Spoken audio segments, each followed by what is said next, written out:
शिव जी, विष्णु जी और नारद मुनि की प्रेरक कथा।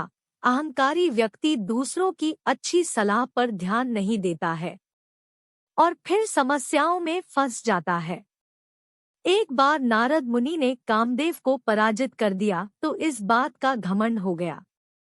इसके बाद नारद जी जहां जाते वहां अपनी तारीफ करने लगते। ऐसे ही एक दिन वे शिव जी के पास पहुंच गए। नारद जी ने शिव जी के सामने अपनी प्रशंसा करना शुरू कर दी। नारद मुनि से पहले शिव जी ने भी कामदेव को भस्म कर चुके थे, लेकिन इसके लिए शिव जी ने क्रोध किया था। नारद मुनि ने शिव जी से कहा कि मैंने भी कामदेव को जीत लिया है, लेकिन इसके लिए मैंने गुस्सा नहीं किया। शिव जी नारद मुनि की बातें सुनकर समझ गए कि इन्हें अहंकार हो गया है। शिव जी ने कहा कि आप मुझसे तो ये सब बातें कह रहे हैं, लेकिन विष्णु जी से ये सब मत कहना।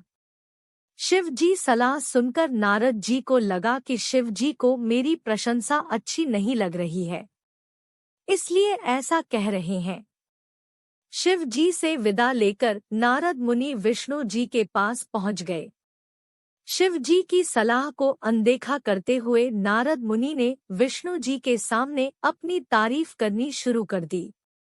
विष्णु जी के सामने नारद मुनि ने अहंकार दिखाया तो विष्णु जी ने तय किया कि नारद जी भक्त हैं और इनके घमंड करना सही नहीं है। इसके बाद विष्णु जी ने अपनी माया रची। नारद मुनि विष्णु जी के यहाँ लौट रहे थे तो उन्हें रास्ते में एक सुंदर राज्य दिखा। वे उस राज्य में पहुंचे तो वहां देखा कि एक राजकुमारी का स्वयंवर हो रहा है। राजकुमारी बहुत सुंदर थी। उसे देखकर नारद ही मोहित हो गए और तुरंत ही विष्णु जी के पास पहुंच गए।